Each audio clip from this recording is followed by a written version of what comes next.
Well, happy Friday, everyone. I hope you have had a great week. We've made it all week. God's kept us, He's blessed us, and we're getting ready now to go into this weekend. So what do you say? Let's grab our faith today and let's go ahead and finish this week strong. Hey, we've been talking about a pretty interesting subject this week. I say interesting and also very needed subject this week. We've been breaking down the message I preached Sunday. That message was entitled Hope to the End. We cannot afford, I can't say this enough, we cannot afford to get our focus on the journey. It's the end that we're focused on. It's that final promise that God has given us at the end of this season. That's what we're hoping for and hoping to is the end that God has promised.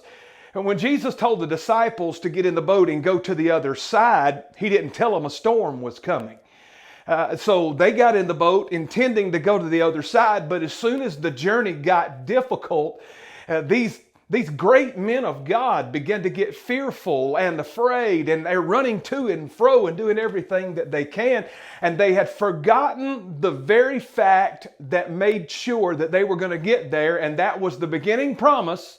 When they launched the boat, Jesus said, "Let's go to the other side." That's where your focus has got to be. It's on the end.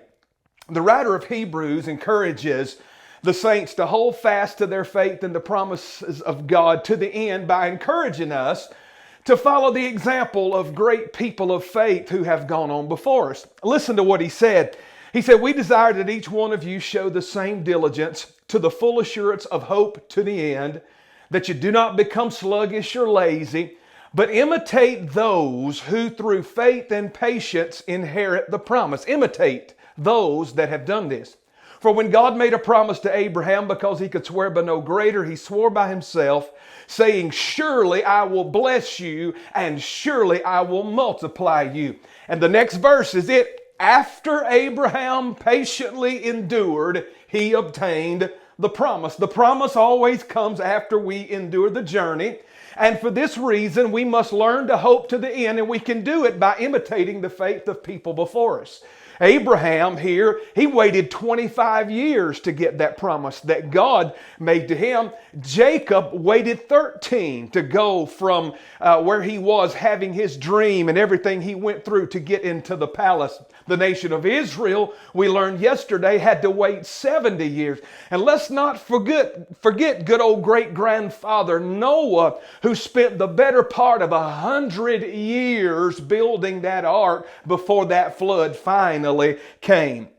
And I'm telling you, the best thing that you and I could do is forget about this stuff that's in the hallway and hope to the end. When you think of what Job said in chapter 6, verse number 11, it gives us a little insight. Job said, "With my strength gone, I have no hope to go on living. With nothing to look forward to, why should I be patient?" If you don't have anything to look forward to, all of this stuff along the way will drag you down and frustrate you and discourage you. But we have something to look forward to. We have a promised end. There's a promised end to every season of life. It's during these times when we don't feel like that we have anything, that's when things get the hardest. But as the people of God, we always have something to look forward to at the end of every season. Peter, in his epistle there, 1 Peter, in those 5 chapters, he spends a lot of time talking to Christians, telling them that if they'll just endure the fiery trials and endure the hardships, there is blessing at the end of them, and they will always come out better than when they went in. And so that's a needful book there, 1 Peter. I would encourage you to read that thing because there's some encouragement there for people that are going through really tough times and tough seasons. Beyond all of this, though, he told them that there was not only an end to the season that there was in, but there was a glorious end to all things that was coming real soon. 1 Peter 4:7, he said, "The end of all things is at hand. Be sober and watch unto the end with prayer. The end of all things is at hand. Do you understand what he's saying? He's saying very soon we're not just going to be looking for the end of this season that we're in, or the end of this trial that we're in, or the end of this long dark hallway that we're in. He said we also need to be looking to the end of life when Jesus comes and raptures his church away, or either we go by the grave. That's the greatest season ever, my friend, and we've got to hope to the end for that.